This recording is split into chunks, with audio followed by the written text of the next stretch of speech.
ڤایرۆسی کۆڕۆنا وەک هەموو وڵاتێکی تر زیانێکی گەورەی لە کەرتی تەندروستی ئەمریکا داوە و بە هەمان شێوە لە کەرتی ئابووریش، لەگەڵ ئەوەشدا لە ئێستادا کۆشکی سپی جەخت دەکاتەوە لەوەی بەرەو بوژانەوەی ئابووری دەڕوات.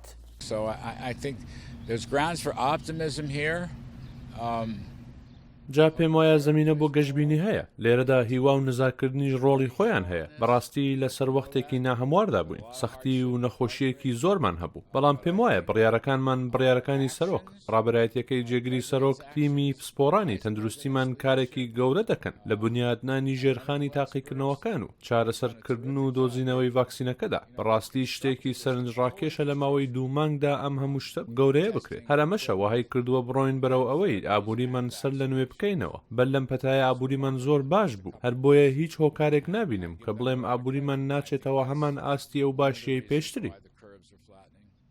بەڵام بەلای زۆرێک لە ڕەخنەگرانەوە تەواوی ئەم ڕەوشەی کە دروست بووە وەکو دەگوترێت کەم تەرخەمی و کەم و کوڕیەکان بووە لەلایەن بەڕێوەبەرایەتیەکەی سەرۆک ترامپەوە.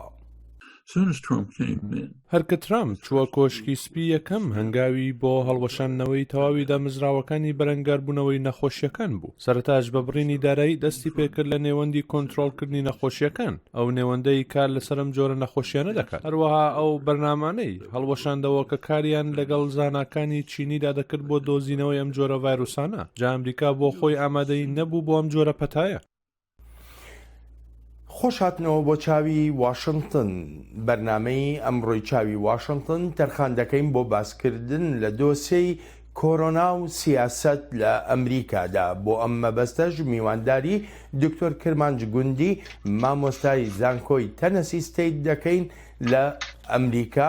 دکتۆر سەرەتا زۆر سپاس دەکەم بۆ ئامادەبوونت. یەکەم پرسیاریشم ئەوەیە لەگەڵەوەدا کە کۆشکی سپی جەختێکی زۆر دەکاتەوە لەوەی کە هەرچی هەوڵێک و هەرچێکی لە توانایدا بۆ کردوێتی بۆ ڕێگەگرتن لە بڵاوبوونەوەی زیاتری ڤایرۆسی کۆرۆنا و هەروەها بۆ خۆپاراستنیش لەم ڤایرۆسە کوشندەیە، بەڵام لە هەمان کاتیشدا ڕەخنە لە بەڕێوەبەرایەتی دەگیرێت.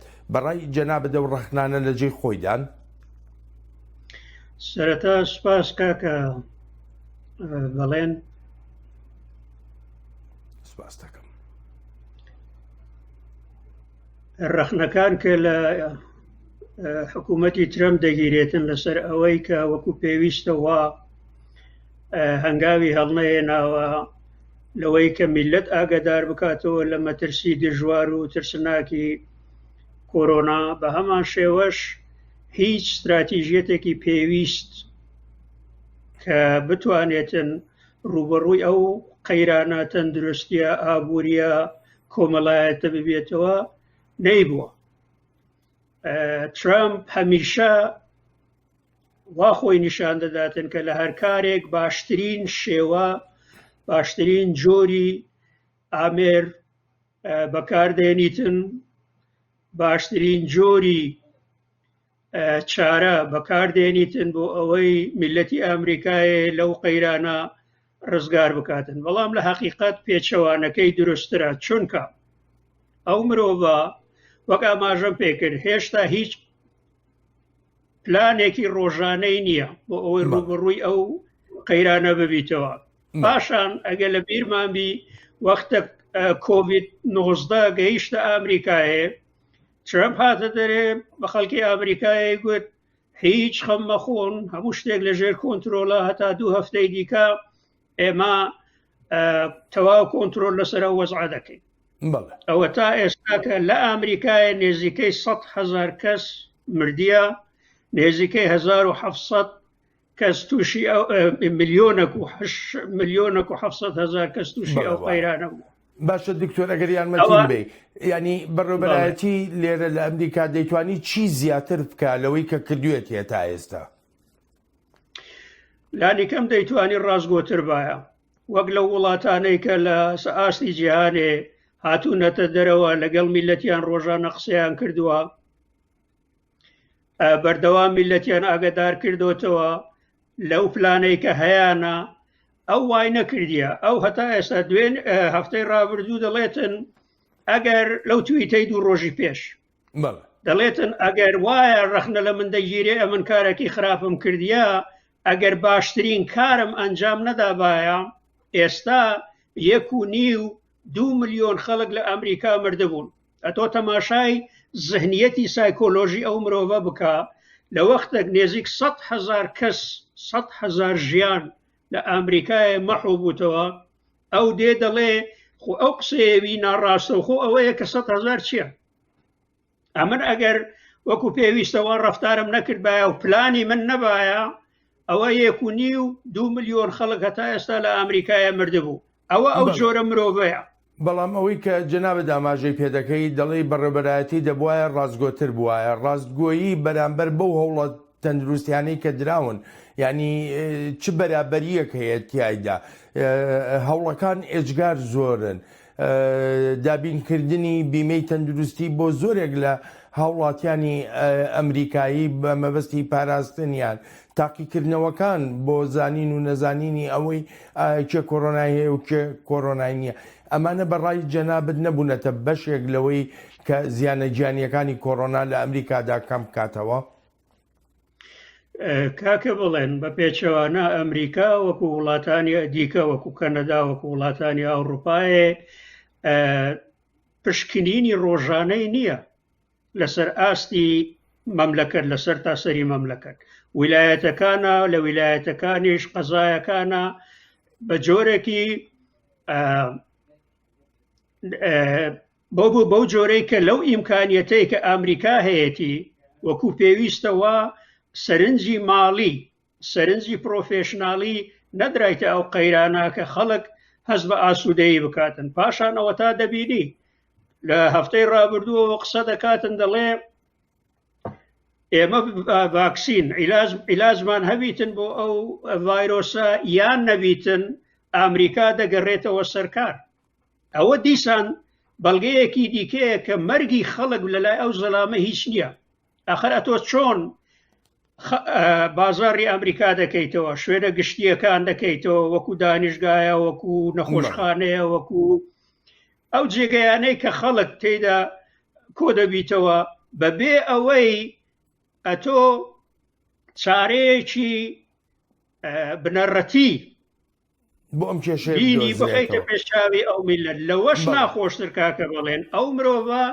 ئەوە تا پێی شەرمە دەمامک ماسک لە ناو خەڵک کە دەچیتە دەرەوە بپۆشیتن ئەوە هۆکاری چییە؟ ئەتۆ لەلایەک وەکو سەرۆکێکی بەرپرس کار ناکەی کە خەڵک شتر لێ فێربیتن لەلایەکی دیکە ئەتۆ دەڵێ عیلاجمان بەدەستکەوێ یان نەکەوێتن ئێمە دەگەڕێینەوە ئابووری دەکەینەوە ئەوە بۆ خۆی دیسان دەلیلێکی دیە کە ئەو مرۆڤە چەندە نابەرپرسە.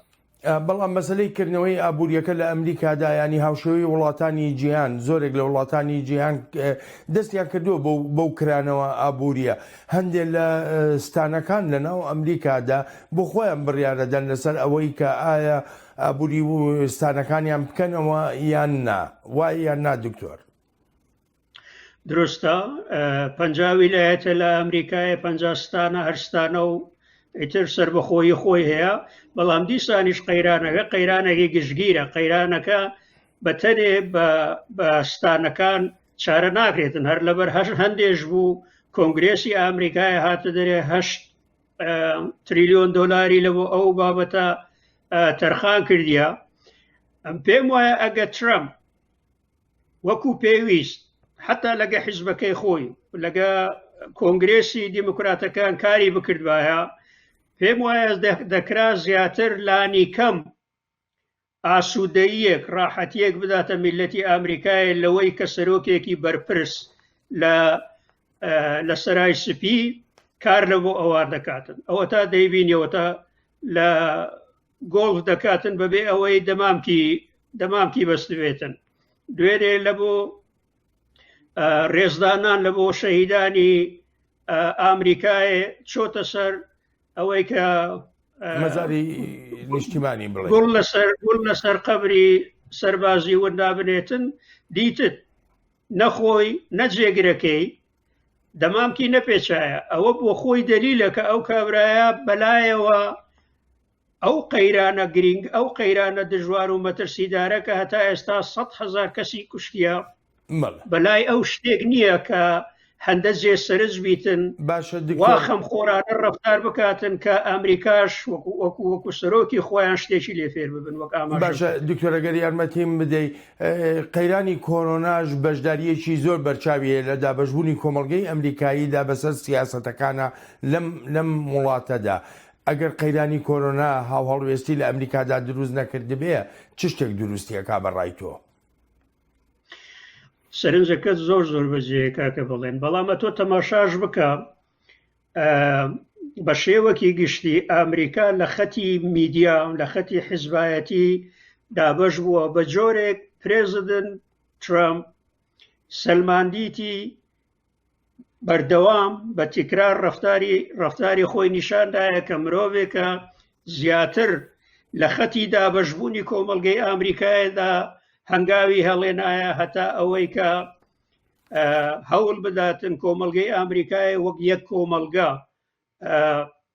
نیشان بداتن. ئەو هەتا ئێستاکانێ زێتر سەرنج بە پێگەی جەماوەری خۆی دەداتن هەتا هەموو میلەتی ئەمریکایە. ئەوەش گرفتێکی گەورەیە چونکە دژواری دابەشبوونی کۆمەڵگەی ئەمریکایە لە سەردەمی ترامپ، عنسوریەت لە سەردەمی ترامپ، خوڕەوش نزمی لە سیاست لە سەردەمی ترامپ زۆر زەق بۆتەوە. ئەوانەش بۆ خۆی بە شێوەکی گشتی وای کردیە کە میلەتی ئەمریکایە بەو جۆرە باوەڕی بۆ مرۆڤەی نەبیتن، بە تایبەتیش لە کاتێک لە قەیرانێکی ئاوها ترسناک کە هەڕەشە لە ژیانی یەک بە یەکی ئەمریکایەکان دەکاتن. ڕۆژانە 3,000 کەس زیاتر لە ئەمریکایە دەمرن. ئەو مرۆڤە هەتا ئێستاکە بێتن بڵێتن خەمخۆریەک لەبارەی ئەو مەرگە نیشان بداتن نەبووە. بە پێچەوانەش بە گوێرەی ئەندامانی کابینەی خۆی کە پێشتر لەگەڵ ئەو کاریان کردیە دەڵێن ئەو مرۆڤە بە هیچ جۆرەك وەختەک چوونە قسەیان لەگەر کردیە لە بۆ پلانی چڕتر زیاتر گوێ لە پسپۆڕان بگریتن لەبارەی پێشگیریکردن هەوڵدانێک بۆ کەمکردنەوەی مەرگ لە ئەمریکایە. ئەڵێ ئەو مرۆڤە بە هیچ جۆرەك مەرگی ئەمریکیەکان، ڕێژەی ژمارەی ئەمریکیەکان، مەرگی ئەمریکیەکانی بەلاوە گرنگ نەبووە. ڕاستیشە گرنگ نییە چونکە بەردەوام ئەوە دێ قسە لە ئابووری دەکاتن. ئابووری ئەمریکایە وەک ئابووری هەر وڵاتێکی دیکەی جیهانێ و لەوانەیە زیاتریش کارێگەرێتی کۆرۆنای کەوتە بێتە سەر. هێشتا کارێگەرێتیەکە لە ناو خەڵکی ئەمریکایە وەکو پێویستەوە بە دەرنەکەتیە چونکە ئەو پارەی کە کۆنگرێس تەرخانی کردبوو خەڵک ئێستا سوودمەندە لێی وەری دەگریتن. لە دوای تەواوبوونی ئەو قەیرانە کە ئەو کۆمەکە ماڵیە دەبڕێتن، ئەو وەختە کارێگەرێتی ئەو کۆرۆنایە بەسەر ئابووری ئەمریکایە زۆر بە زەقی و بە دشواری ڕەنگ دەداتەوە. لەو وەختەیە خەڵکی ئەمریکایە زیاتر هەست بە سیاسەتی سەقەت و بێکەلکی ترامپ دەکەن لەوەی کە هیچ وەختە گوێی نەداوەتە پسپۆڕان. ئەوە تا دکتۆر فاچ کە لەگەڵ چەند حکوومەتی پێشتر لە ترامپ ئیشی کردیە، کابرایەکە پسپۆڕێکی سەرەکیە لە ئەمریکایە لە قەیرانی تەندروستی بە تایبەتی بڵاوبوونەوەی میکرۆب و شتانە.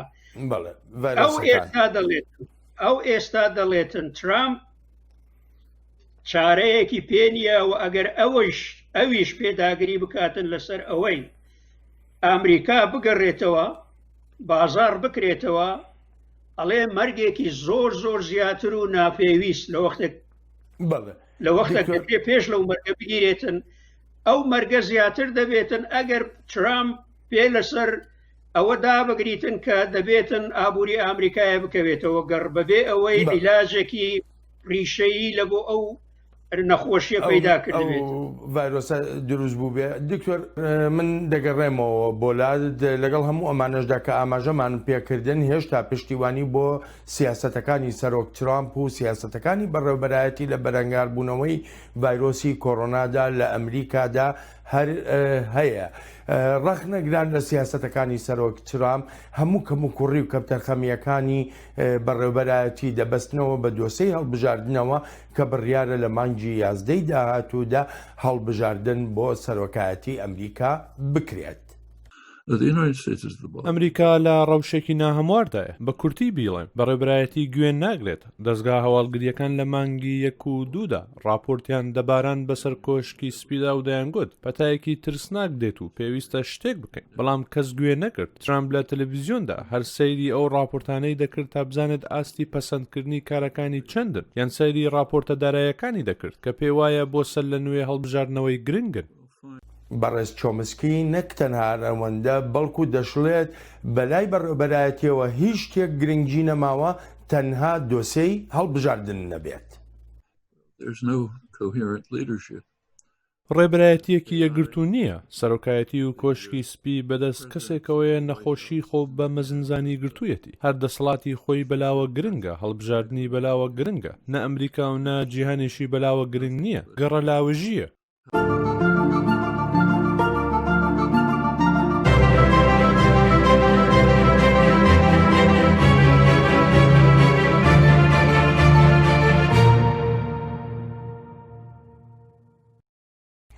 دکتۆر کرمانج بەڕای تۆ کۆڕۆنا بووە بەشێک لەو فاکتەری لە هەڵبژاردننی سەرۆکایەتی ئەمریکادا بەکار بێنرێ بە خۆ دەزانی پێشتر لە هەموو هەڵبژاردنەکاندا دۆسی ئابووری یا فاکتەری ئابووری بەشداریەکی ئەجگار گرنگیە بۆ لە ڕای دەنگدەراندا.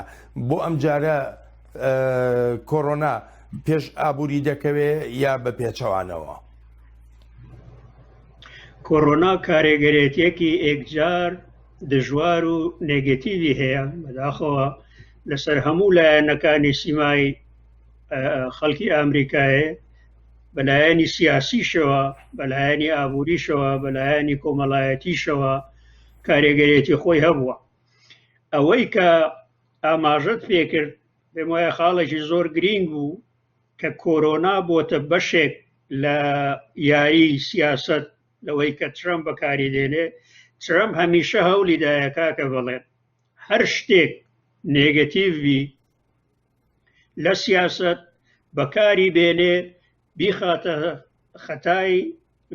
خەتایەکەی بخاتە سەر پرێزیدنت باراک ئۆباما و حکوومەتەکەیوی. لەبیرتانە 3 هەفتە لەوە پێش بوو هاتنە دەرێ گوتیان پرێزیدنت ئۆباما هیچ پلانی ڕوبەڕووبوورەوەی قەیرانی ئەو جۆرە گرفتانەی تەندروستی بەجێ نەهێشت بوو. میچ مەکانەڵ وەکو سەرۆکی سەنەت هاتە دەرێ بە پشتیوانی لە حکوومەتی ترامپ ئەو قسەیە کرد دوای هەر بەخۆشی وەختە پرێزیدنت باراک ئۆباما هاتە دەرێ و گوتی پلانمان بۆیان بەجێ هێشتیە. خەڵک هاتنە دەرێ، خەڵکانی شارەزا ئاگادار گوتیان پلانی بەجێ هێشتی حکوومەتەکەی ئۆبامایە. ئەو وەختە میچ مەکانەڵ هاتە دەرێ گوتی ڕاستە پلانیان بەجێ هێشتە.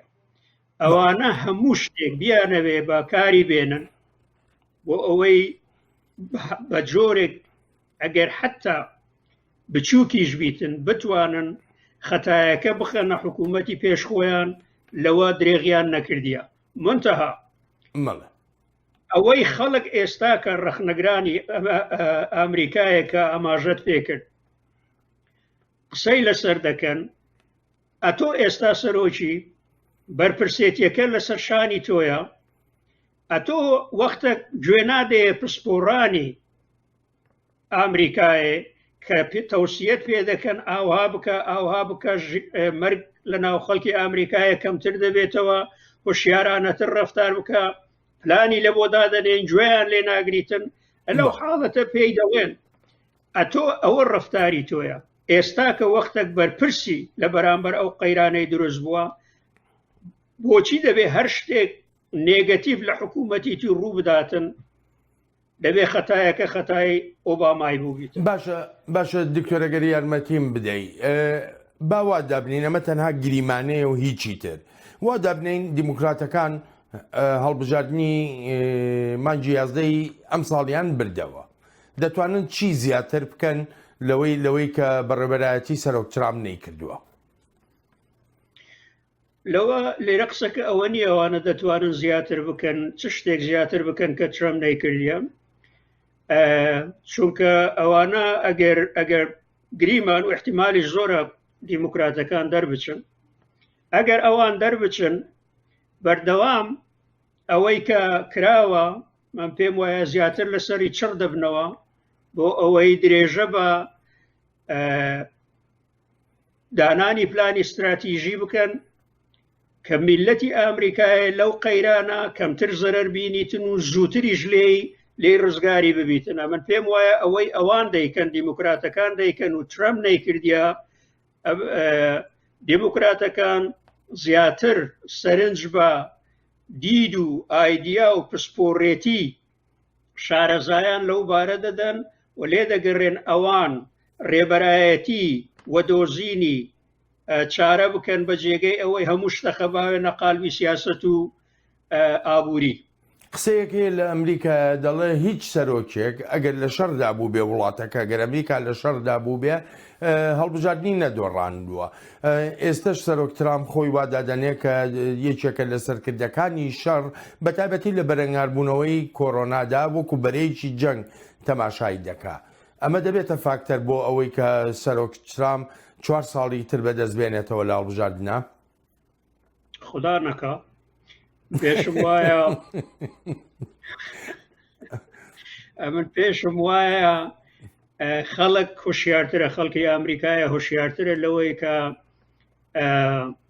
ئەو قسانەی کە ترامپ دەیکاتن بە هەمان شێوە وەری بگرن کە بەڵێ ئەو ئێستا سەرۆکایەتی ئەمریکایەک دەکاتن کە لە جەنگە ئەو تایبەتمەندێتە قەیرانیەی کە لە ئامریکایە دروست بۆ کاکە بڵێن پەیوەست نییە تەنیا بە ئامریکایە سەر تا سەری جیهانی گرتوتەوە لەبەر هەندێ لەوانەیە قشرێک لە پێڕەوانی خۆی لە پێگەی جەماوەری خۆی باوەڕی پێ بکەن بەڵام خەڵکی ئامریکایە بە شێوەکی گشتی و بە تایبەتیش لە کمیونەتی پسپۆڕان پزیشکان شارەزایان بە هیچ جۆرەك ئەو قسەیەوی وەرناگرنم ڕواژ دەکەم دێنە دەرێ لە دژی ئەو جۆرە ڕەفتارە قسە دەکەن بەڵام گریمان لە جەنگدا بیتن خۆ ئەوە تا ئەمە ئەگەر بگەڕێینەوە چەند ساڵێک لەوە پێش وەختێک بوشی با هێرشی کردە سەر عێراقێ بەڵام سەرکەوتنیشی بەدەستینە کوێتی ڕزگار کرد بەڵام بە حکمی ئەوەی حاو زەمان بوو لەگەڵ خراپبوونی ئابووری ئامریکایە خەڵکەکە هەڵی نەبژاردەوە سەرۆکێکی دیکەی هەڵبژاردەوە قەیرانی ئابووری ئامریکایەش وەکو عەرزم کردی ئەو 8 تریلیۆن دۆلارە تا ماوەیەک بارسووکی بۆ ژیانی ڕۆژانەی خەڵک دەکاتن بەڵام لە دوای تەواوبوونی ئەو یارمەتیە قەیرانی ئابووری ئامریکایە ئەو کاتە بە زۆرێکی زۆر کارێگەر نێگەتیڤانە لە ناو ژیانی خەڵکی ئامریکایە ڕەنگ دەداتەوە و بە خودی بە گۆتەی خودی ترامپیش لە ساڵی 2021 ئابووری ئامریکایە تووشی شکستێک دەبیتن بەڵام هەر لە ئێستاوە دەیەوێتن خەتایەکەی لە سەشانی خۆی لا بباتن کە ئەمنیش پێم وایە لەو هەولەشی وەک هەندێک لە هەوڵەکانی پێشترێکە هەولیدایە بە جۆرێک خۆی تێدا بێگوناه نیشان بداتن پێم وان نییە ئەو هەولەشی سەر بگریتن چونکە ڕەفتاری ئەو گفتاری ئەو وەکو سەرۆکێکی زۆر نابەرپرس خۆی نیشانی خەڵکی ئامریکایەدایە. بەڵێ دکتۆر من لەسەر مەسەلەی قەیرانی ئابووری دەگەڕێمەوە بۆ لا چووکە کۆشکی سپی ڕایەکی جیاوازی هەیە. ڕاستە دۆسەی ئابووری فاکتەرێکی ئێجگار گەورەیە لە هەڵبژاردنەکانی ئەمریکادا، بەڵام کۆشکی سپی هەر لە ئێستەوە ئاماژە بەوە دەکا کە دەڵێ ئەم 6 مانگەی کە لەم ساڵدا ماون ئاماژەکان وەها نیشانەدەن کە ئابووری بەرەو بژانەوەیەکی گەورە دەڕوا و ئەو بژانەوەیەشە دەگوێزرێتەوە بۆ ساڵی 2021. I don't want to make a forecast on unemployment. I think that دەزانی نامەوێت پێشببینی لەسەر دۆسیەی بێکاری بکەم. ئەوەی دەیڵێن خاوبوونەوەیەکە لەم 3 مانگەدا ڕاستە زۆر خراپەوە و زۆریش قورسە. ڕێژەی بێکاری بەرز بۆتەوە و پێویستە دانی پێدا بنێ کە دۆسیەکی یەکجار قورسە، بەڵام ئەوەی جێگەشتبینیە هەندێک بژانەوە هەن. هەر ئەمەش وای کردووە تا ئەندازەیەک نرخ لە بازاری سەهم و سەنەتدا بەرز ببێتەوە. ئاستی متمانەی کڕیاریش کەمێک بەرز بۆتەوە. جا خەڵکیش بەوە دەزانن ئەم ڕەوشابووریەی ئێستا هەیە، شتێکی کاتیە و بڕواشیان بەوە هەیە کە دەگەڕێنەوە سەرکارەکانیان و کارداریەکان دەست پێ دەکەنەوە. هەر بۆیە لەم 6 مانگەی کۆتایی ساڵدا بژانەوەیەکی گەورە دەبینین و دەشڕات بۆ ساڵی 2021ش. بەڵام بەلای ڕەخنەگرانەوە هەر تەنها دۆسێ ئابوووریەکە کێشە نییە، بەڵکو سیاسەتەکانی ئەمریکا بەرامبەر بە ڕێکخراوە نێونەتەوەییەکانیش دەبێتە بەشێکی تری گرفتی هەم سیاسی و هەم ئابووری لە ئەمریکادا لە کاتێکا کە قەیرانی کۆرۆنا بۆتە مایەی مردنی نزیکەی 100,000 کەس لە ئەمریکادا. یەکێ لە کێشە گەورەکانی کە ئێستا ئەمریکا لەگەڵ ڕێکخراوە نێونەتەوەییەکاندا هەیەی لەگەڵ ڕێکخراوی تەندروستی جیهانیدایە.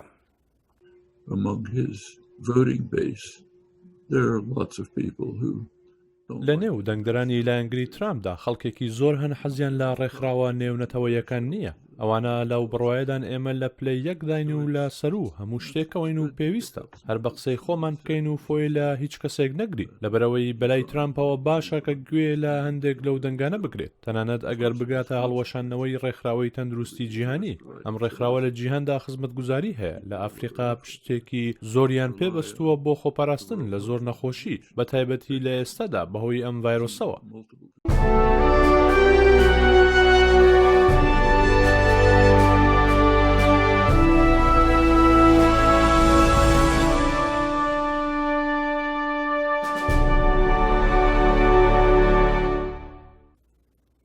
دکتۆر کرمانج سەرۆکترامیە با بڵم بەڕێوەبەرایەتی زیاتر جەخت لەوە دەکەنەوە کە 6 مانگی داهاتوو قۆناغی بژانەوەی ئابووریە. ئابووری بەپێی لێدوانەکانی کۆشکی سپی بەر لە قەیرانی کۆڕۆنا ڕەوشی ئەمریکا لە ئابووریەکی ئەجگار باشدا بووە و هیچ بە دووری نازانن کە لە ماوەی 6 مانگی داهاتوودا ئابووری بە هەمان شێوە بگاتەوە ئەو قۆناغی کە پێی دەگوترێ ئەجگار باش.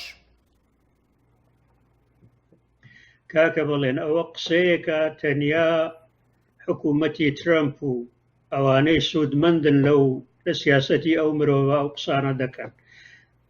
بژانەوەی ئابووری ئەمریکایە لە 6 مانگی ئایندا شتێکە مەحاڵە چونکە هەتا ئێستا تۆ تەماشاکە ئێستاکە نێزیکەی 40 ملیۆن خەڵک بێکار بووە لە ئەمریکایە. ڕێژەکەش بە جێگەی ئەوەی بچێتە خوار دەچێتە سەرەوە. بەردەوام ڕێژەی بێکاری لە ئەمریکایە زیاد دەبیتن. ئەوانە دەیانتوانی ئەو قسەیە بکەن و خەڵک باوەڕیان پێ بکاتن ئەگەر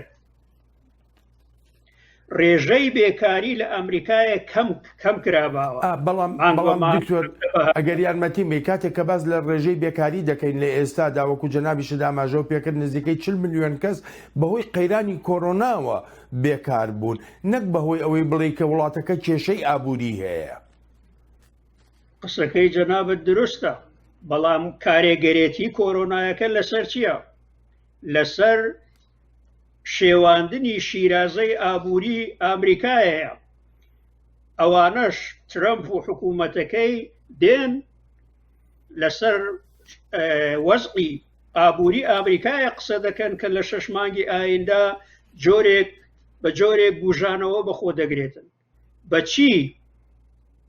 بە چ پلانێک ئەوان دێن ئەو قسەیە بە خەڵکی ئەمریکایە دەڵێن لە وەختێک هێشتا ئەمریکا لە ناو جەرگەی ئەو قەیرانە چەقیوە نازانێتن کەینێ دێتە دەرێ، نازانێتن چۆن لی دەرباز دەبێتن، نازانێتن هەتا ئێستا چۆن مەرگی خۆیان لە بەرامبەر ئەو قەیرانە کەمتر بکەنەوە، جودا لەوەی کە خەڵکیان لە ژۆرێ کردیە، ئەوە تا دەشبینی خەڵک بێزار بووە. ئەتۆ بە ئەوەی خەڵک لە ژۆرێ بکەی بەبێ ئەوەی هەوڵدانێکی جددی بکەی کە خەڵک لەو قەیرانە بێتە دەرێ، بگەڕێتەوە ناو سەرکاری خۆیان، ژیانی ئاسایی خۆیان دەست پێ بکەنەوە، ئەتۆ بە چ ڕوویەکەوە بە چێ پلانێکی استراتیژی دەڵێ وەڵا لە 6 مانگی ئایندا ئابووری ئەمریکایە دەبوژێتەوە. ئەوە تەنیا شتێکە لەگەڵ پەیامێکە لە بۆ پێگەی جەماوەری خۆی دەنێریتن. ئەم بڕواژ ناکەم زۆرینەی حتا لە ناو کۆماریەکان ئەوە دیموکراتەکان و خەڵکانی بێلایەن و پەنابەرانەوە بە جێگەی خۆیان بڕوا ناکەم هیچ یەکێک لەوە نەجارێکی دیکە باوەڕ بە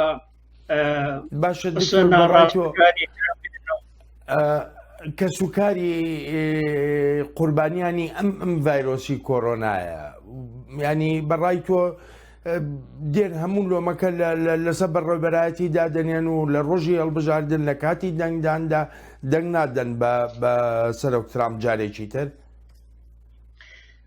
کاکە بڵێن خۆ تەریا مەسەلەی کۆرۆنا نییە لەوەی کە خەوا لە خەڵک بکاتن دەنگ بە هی نەداتن، دەنگ بە دانەڵد ترامپ نەدات، سەرۆک ترامپ نەداتن. ئەتۆ تەماشای بکە سیاسەتی ئەو مەسەلەی ئابووری ئەمریکایە، ئابووری باش بۆ ڕاستە، بەڵام مرۆڤ وجدانمەندانە قسە بکاتن. ترامپ ئابووریەکی تەندروستی لە ئۆباما وەرگرت، دوای هەندێش ئەمریکا تووشی قەیرانێک نەبووە کە کارێگەرێتی بکاتە سەر ئابووری ئەمریکایە، بەڵام هەمیشە ئەوە هەوڵیدایە ئاعتیباری ئابووری باشەکە بۆ خۆی بباتن. بەڵام ئەوەی ئەمریکای ئابووری ئەمریکای سیستەمی بانکی ئەمریکای لە شکستێکی حتمی دەرێنا حکوومەتی پرێزیدنت ئۆباما بوو.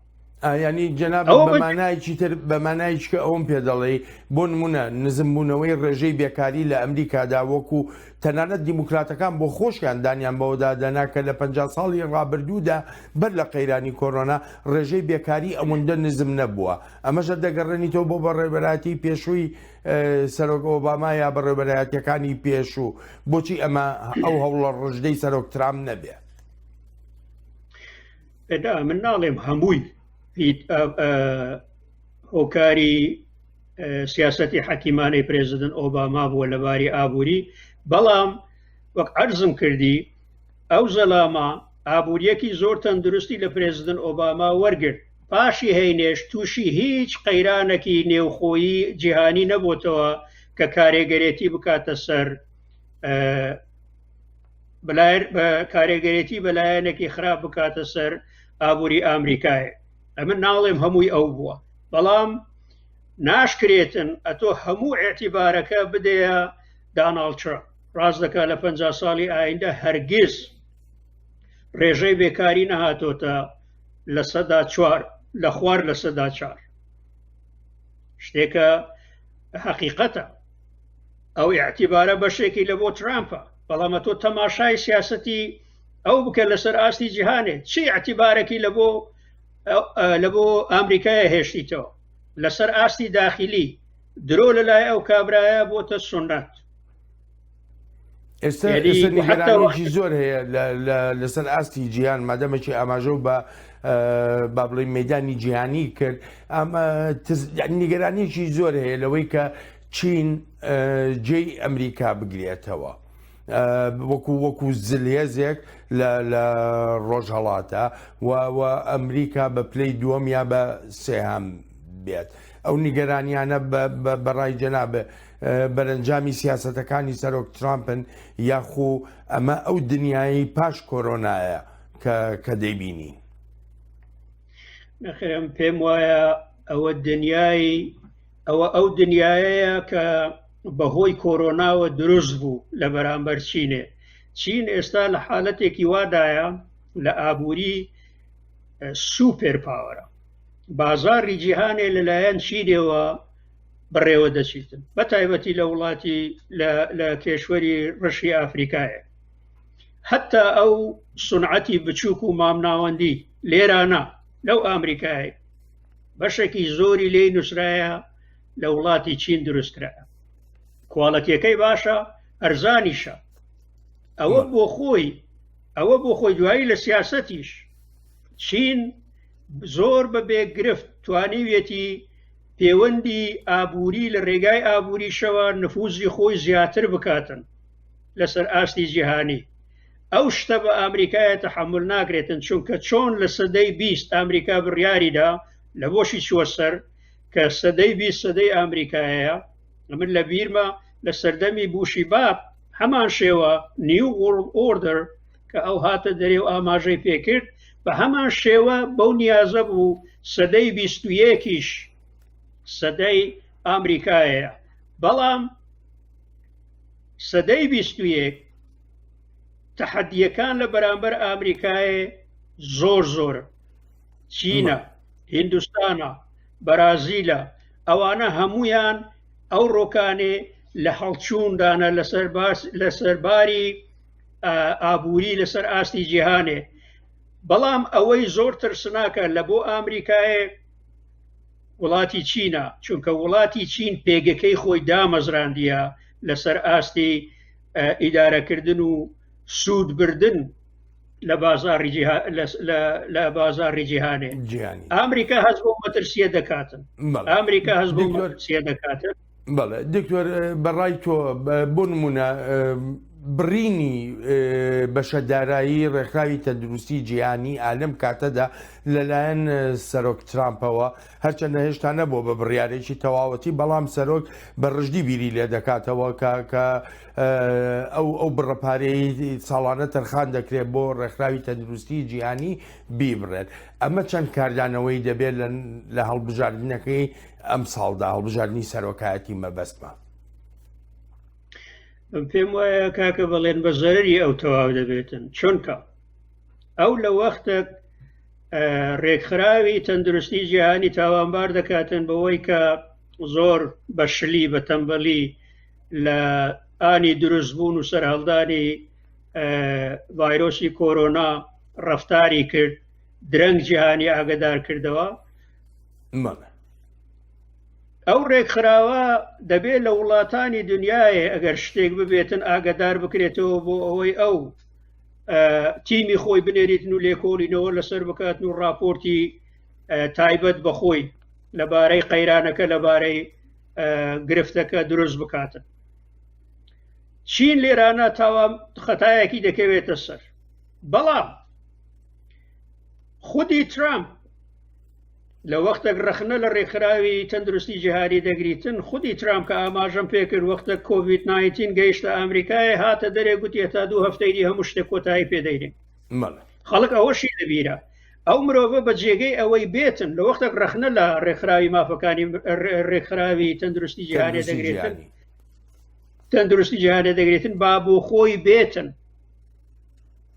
دان بەوە بنێتن کە ئەو وەکو پێویستەوە جەسوورانە چاپوکانە لە ئان ڕەفتاری نەکرد لەوەی کە دڵنیاییەک بداتە خەڵکی ئامریکایە کە ئەو قەیرانە کاری لەسەر دەکرێت بۆ ئەوەی ڕێژەی مەرگ لە ئامریکایە کەم بکاتەوە هەتا ئێستا کە جارێک خەڵکی ئامریکایە ئەو مرۆڤەی دیتیە کە واقعانە بێتن کە بە چەهرەیەوە دیار بیتن خەمخۆرانە قسەی لەسەر مەرگی ئەو هەزاران نێزیک 100,000 خەڵکی ئامریکایە کردوێ نەیکردیە ئەم پێم وایە لە وەختێک ئەو هەوڵ دەداتن خەتایەکە بخاتە سەر ڕێکخراوی تەندروستی جیهانێ خەڵکانیش بە هەمان شێوە بە بیری دەینەوە نیشانی خەڵکی ئامریکایش دەدەن کە ئەو مرۆڤە لە سەرەتای دروستبوونی قەیرانەکە ناڕازگۆ بووە هەمیشە هەوڵیدایە خەتای هەر شتێک بیخاتە سەر شانی کەسانی دیکە ئەوەش بە هەمان شێوە دەیەوێتن خەتایەکە بخاتە سەر شانی ڕێکخراوی تەندروستی جیهانێ لەبەر هەندێک بڕوا ناکەم بە سوودی ئەو تەواو ببیتن دکتۆر بەداخەوە کاتم نەما من زۆر سپاست دەکەم بۆ بەشداریت لە بەرنامەی ئەم هەفتەیە چاوی واشنگتندا سپاس و پێزانینم دکتۆر سپاس کاکە بڵێن سپاس بۆ ئێوەش نیشە زۆر سەرکەوتوو سوپاست دەکەم ئەلبەتە ئازیزان سوپاسی بێپایانم بۆ ئێوەی خۆشەویستە کە هەتا ئێستا لەگەڵماندا مابوونەوە تا بەرنامەی داهاتوو و بابەتێکی نوێ لە چاوی واشنگتن ڕێز و خۆشەویستی ستافی بەرنامە وەهی خۆیشم بەڵێن ساڵح بەسەر بفەرمونون و هەر لە خۆشیە گێتان بێڵین شەوتان